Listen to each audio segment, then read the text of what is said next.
What's up, everybody? Keefy here from Ghost Cult Magazine, ghostcultmag.com. I'm here at Blackthorn 51 in Queens, New York, and I'm here with death metal legend Dallas Toler-Wade from Narcotic Wasteland. Dallas, how's it going? Going well, sir. It's quite an introduction there for you, man. Welcome to New York. First headline tour with Narcotic Wasteland. Brand new record is out. How's everything going? How's the tour? The tour has been going really well, actually. We just did a stream of dates in Canada, and that was pretty insane. And we've been out since October 21st, and the last show's in Orlando December 9th. And yeah, we've been really happy with the response, and everybody's kind of walking away going, wow, they were kind of not expecting it, you know? Well, killer, that's the best, especially, this is a relatively brand new band for you, and I think a new experience of people seeing you headline. And again, the new album is out now, Delirium Tremens, on Megaforce Records. What has there been the response to the new material? Everybody's really seemed to be digging it, we had developed a little bit of a following from the first debut release and Department of Redundancy department, but yeah, so we already had a small fan base going because it was totally, we financed it ourselves, and just put the thing out, and we're trying to get some shows going on, and then, we had to find a different drummer because the drummer that we had, we love him, he's super awesome, but he's just not able to commit to full-on tours and stuff like that, so, everybody's been really digging it, and it's been getting some pretty good reviews overall. Killer. Speaking of the band, I think it's important to mention, and look, obviously, you're well known from your time in Nile, and, your career speaks for itself and your contributions to technical death metal and other stuff, but it really truly is a band. It is a band that you're the frontman of, not just you and some hired guys, right? I think it's a great thing for you to step out and bring a team along with you. That kind of approach, I think, helps. Definitely.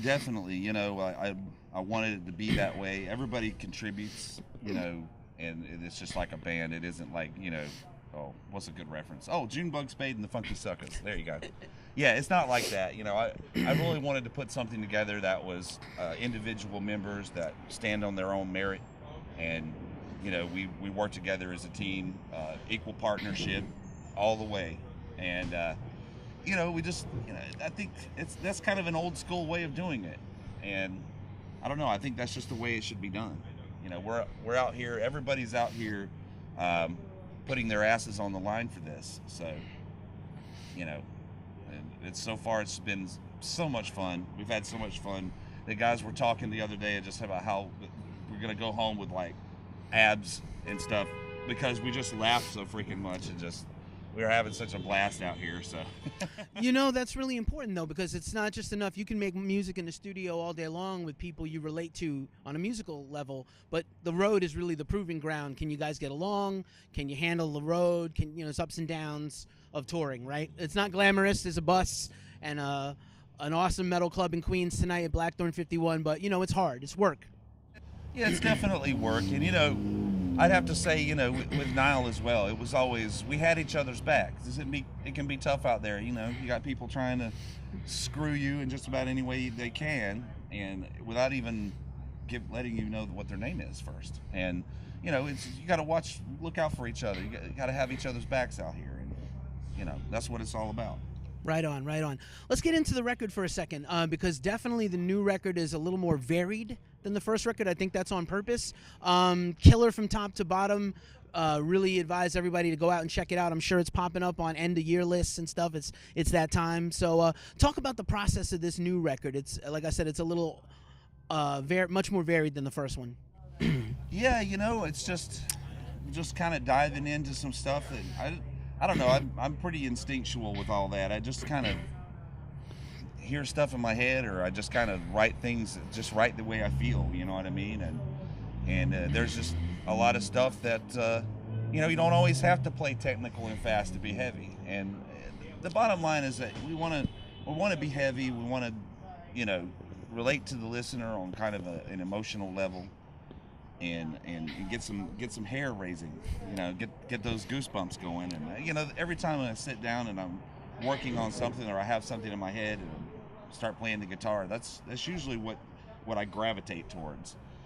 even though I'm a practicing musician and I try to stay up on my chops and all that, at the end of the day, it really is just about that feeling. You know, you want to get that feeling and that vibe. And I think that, you know, while there's some songs from the first record we're always going to be playing live and all that stuff, there's some good stuff on there. The new one is definitely way more focused and got us pointed in a new direction. Awesome, and I think you mentioned that this is just the beginning, really, in your mind, of what the band is capable of achieving, which is great to hear. Absolutely, absolutely. I think we're just skimming the surface of what's possible with the band, you know, and it's really exciting, man. You know, I'm really enjoying seeing the response, and I've had a lot of people walk up and say that, you know, some of the stuff we were talking about in the songs really hit home with them and all that, and that's what's important. Nice. And I know you love hearing that feedback from people.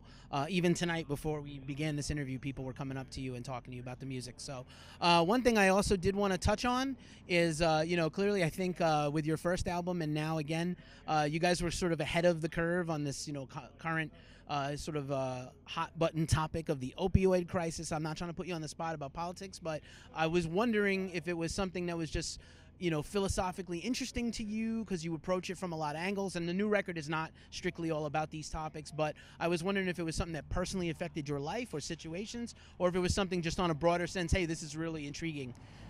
I would say it's a little bit of everything. I mean, I think all of us can safely say at this point that we've lost some friends or some family or some loved ones to the opioid crisis, as you put it.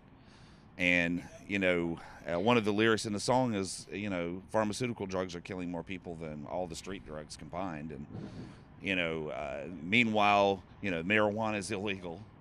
And it's like the most benign thing you can do.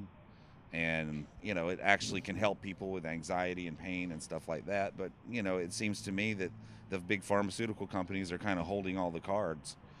And, yeah, you know, I've just seen it happen. I've seen it happen in my neighborhood. I've seen it happen to some of my close friends.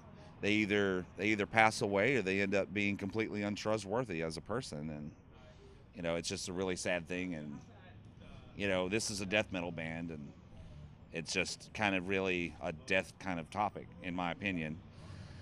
And, but yeah, you know, it does just kind of hit home in a lot of ways, and they try to, you know, make the music powerful to fit along with that and all that stuff. So Right on. And there are some other, again, the second record has, you know, the recent album has some new topics, more interesting things, interpersonal relationship stuff.